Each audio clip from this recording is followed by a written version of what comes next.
Welcome to Skagit County Historical Museum's recording of Coast Salish Cultural History, Part 1, General History. Today's recording uses direct excerpts from the book Indians of Skagit County by Chief Martin J. Sampson. For more information and resources on this topic, contact the museum or find us on Facebook.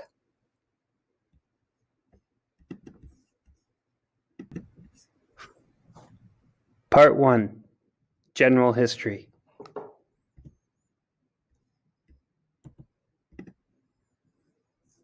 Though there are plausible theories, no one knows for sure whence the Indian came.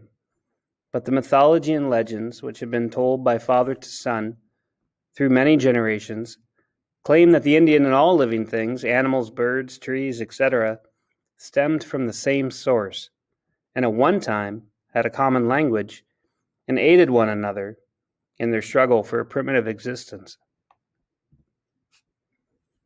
Indian history is based on the family history of chiefs and on legends and mythology, and the time of events is referred to by generations. The present work need not go any farther back than 3 or 4 generations before the Point Elliott-Mukilteo Treaty of January 22, 1855. Since all the Indians of Skagit County were living in the territory involved in the treaty, it follows that the recorded history of local Indians began with this treaty. The background of the written history is the story of the chiefs, who were here 3 or 4 generations before the treaty, an account transmitted orally within each tribe or band. The first white settlers never saw the Indians at their full numbers and the peak of their culture. What they found was the broken remnant of a once powerful people, reduced to this state by disease, the white man's first gift to the Indians, carried to them by the early explorers and traders.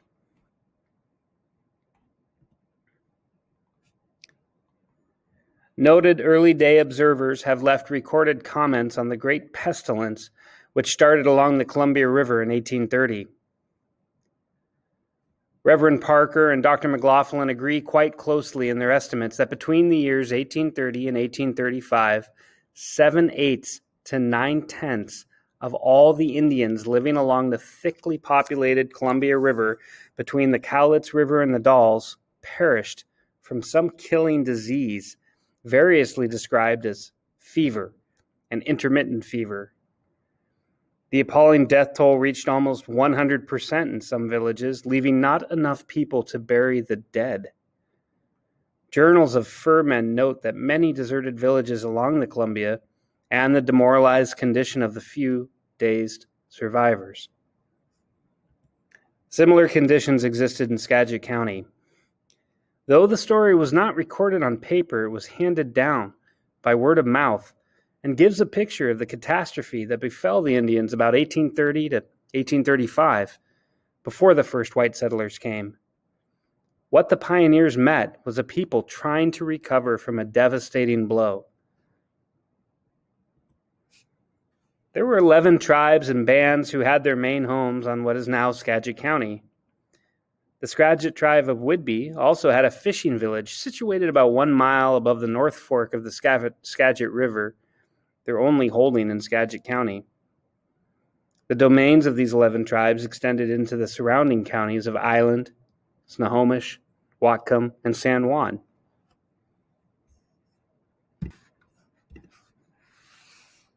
The names of the 11 tribes, beginning at the South Fork of the Skagit River, of the Point Elliott-Mukilteo Treaty of January 22, 1855, are located on the right of your screen. These 11 bands numbered perhaps 1,000, which is just a guess, as there was no accurate record made before or at the time of the treaty.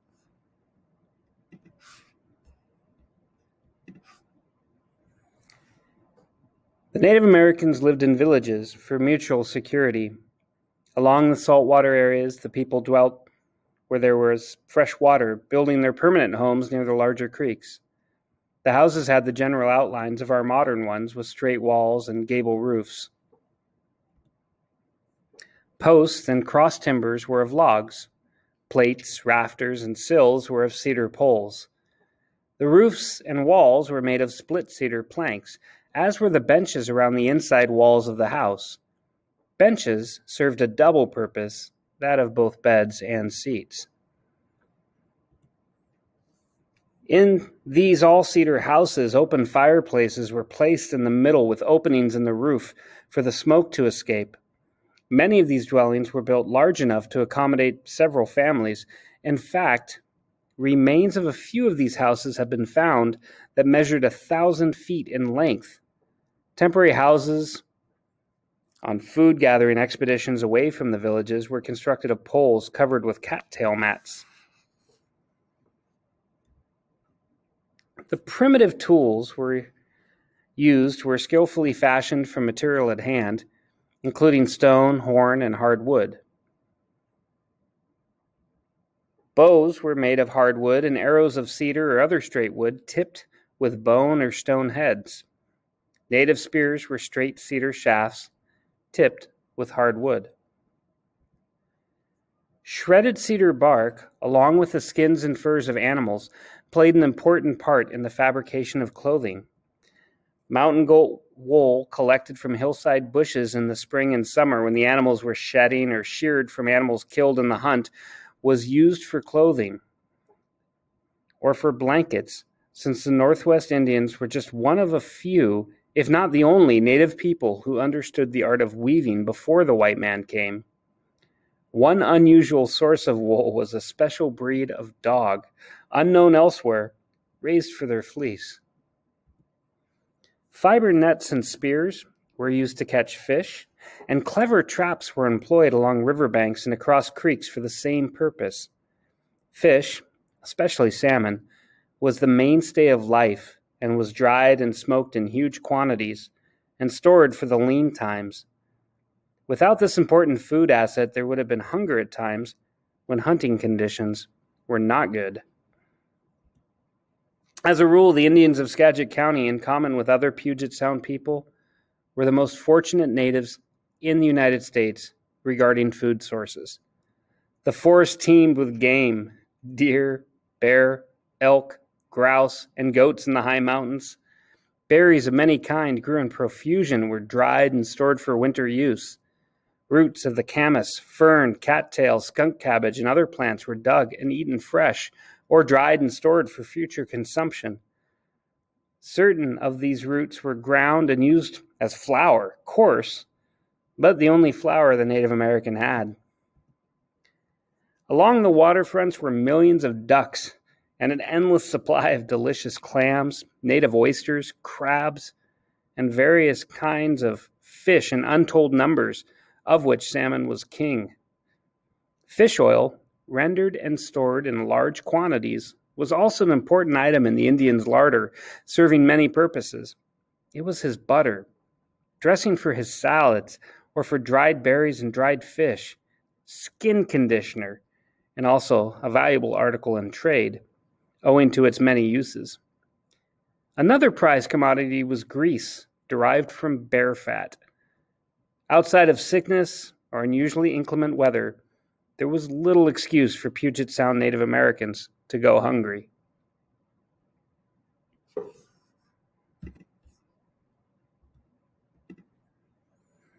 Cooking was accomplished by three methods: broiling by threading fish or meat on sticks and exposing to the fire, baking in hot ashes or hot rocks with perhaps a layer of seaweed added to induce steaming, and boiling in watertight baskets or wooden boxes containing water into which hot rocks were dropped until the meat became tender. Experts have said that the coast Indians, while cooking the native way, had a diet superior in vitamins to that which we enjoy today. At modern fish barbecues, many people think that the century-old Native American method exceeds all others. Puget Sound Indians were second to none in basket-making skills and design. The basket was an all-important in everyday life since it was their carrying receptacle. There were the big baskets for backpacking, the tightly woven ones for water and cooking. There were berry baskets, coarsely woven ones for carrying clams, and other types. Many different fibers were used in the manufacturing of baskets, such as long, slender, whip-like roots, grasses, cattails, rushes, and perhaps the inner bark of the cedar, the tyee of trees, furnishing the major part of the material. Willow bark and the slender willow were also employed. For tying purposes, a tough, durable cord was fabricated from the bark of the wild cherry. Native-made dyes of sharply contrasting colors were used to bring out the eye-catching designs. The art has gone largely into disuse now, but the older people will always remember the beautiful Indian baskets of yesterday. Basketry and the weaving of the useful cattail mats occupied much of the Native Americans' housewife's time. Before the advent of the white man, much trade was carried on among the various tribes, with large numbers of people often traveling great distances in their seagoing canoes on trading expeditions. Business was carried on mostly by barter, but there was one medium of exchange which passed as cash and would buy anything up and down the northwest coast and Puget Sound: shell money.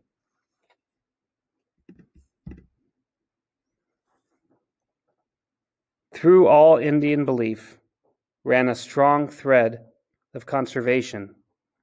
It was considered right and proper to take animals and fish for food and clothing, but never to kill them for the sport of it, or waste the resources put on earth for man's use.